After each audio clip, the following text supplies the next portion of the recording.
Hello friends. So I was not planning on making a part 3 to my J.K. Rowling Doesn't Understand Slytherin series until I saw a comment on one of my videos that the cursed child was Rowling's way of pretending she doesn't hate Slytherin, and I just thought, what?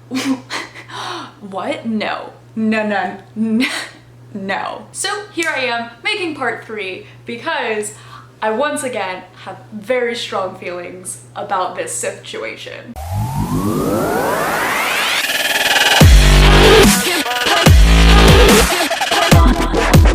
So I think the reason that people think, not just this one commenter, obviously, because I immediately commented back that it was just shit, but I think the reason that not just this one person, but a lot of people in the fandom believe that Cursed Child was Rowling's way of saying, like, I don't hate Slytherins?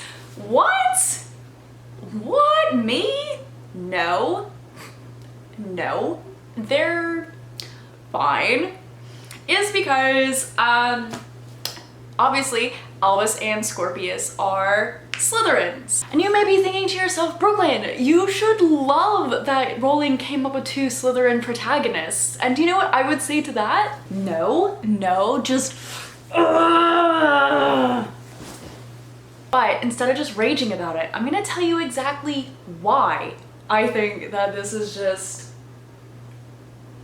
the biggest crock of crap I have just ever heard. Side note, you may be thinking to yourself, wow, Brooklyn, you're being really quiet and subdued in this video. This is so unlike you. Like, are you feeling really chill? And I would say to that, also just no.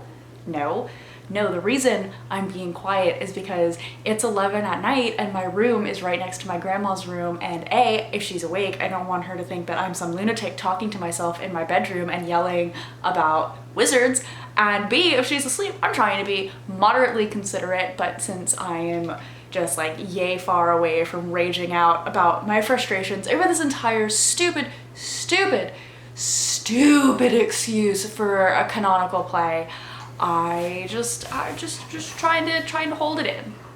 So the reason that I have a problem with people saying that this is Rowling's redemption for Slytherins, we've got 2 Slytherin protagonists, is because they're not really Slytherins. You may be thinking that doesn't make any sense. Of course they are. They're sorted into Slytherin. The hat yells out Slytherin when it lands on Scorpius and Albus's little baby 11-year-old heads. But here's the thing.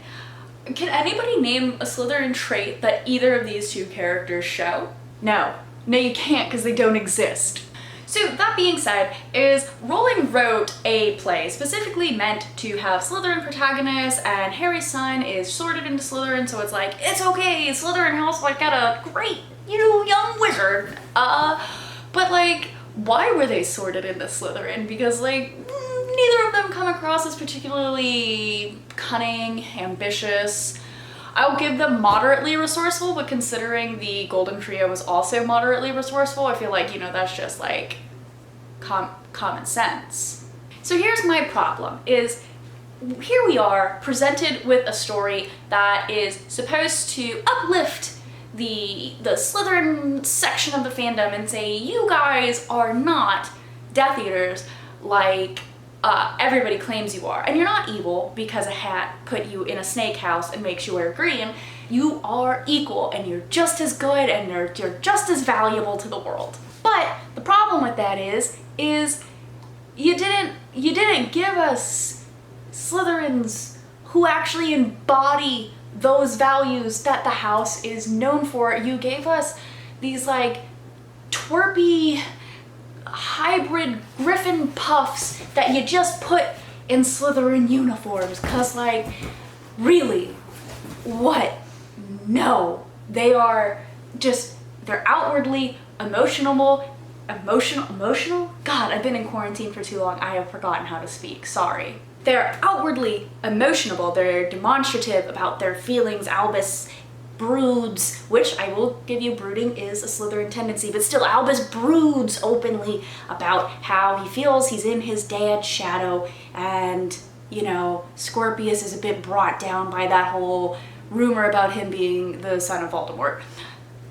They are like weirdly useless Slytherins. Like, they don't come across as particularly intelligent or the best at what they do. I mean, they're really not, because it takes going back in time, oh, spoiler, it takes going back in time and messing everything up. You know, another thing that Slytherins wouldn't really do because of that whole sense of self-preservation and, you know, planning things out and not just blindly deciding that you're gonna time travel to save this guy's life who you didn't even know because his dad is kind of sad. Like, this is so dumb. This is so dumb. This is so dumb. I don't remember what point I was on, so we're just gonna continue without the numbering. Point whatever. They don't think anything out. Like I said, they just time traveled. What was their plan? Save Cedric. Also, we're gonna put a pin in that. Cedric becomes a Death Eater? No. I'm sorry, pull the pin back out. I'm gonna unwrap that. They don't think anything out. They just decide to go time travel and screw around with the timeline, and then they're like shocked when, spoiler, Rose doesn't exist anymore, and then, spoiler again, Albus disappears, and it's like, no, even Draco thought things out. He had the vanishing cabinet that he worked all that time to fix, and the Katie Bell necklace and everything, and obviously, you all should know my opinion on Snape and his, like, crazy 5D dimensional chess he's playing while everybody else is trying to figure out tic-tac-toe. These characters, they're not really Slytherins. They're just, J.K. Rowling has this habit of assigning everybody who's good, essentially. Obviously, there's Luna. I like Luna. She's good. Whatever. Everybody who's good gets to go to Gryffindor, and essentially the bad kids all go to Slytherin. And the problem with Cursed Child is she tried, this is my summation because obviously I've made this point before, we're coming back around, full circle.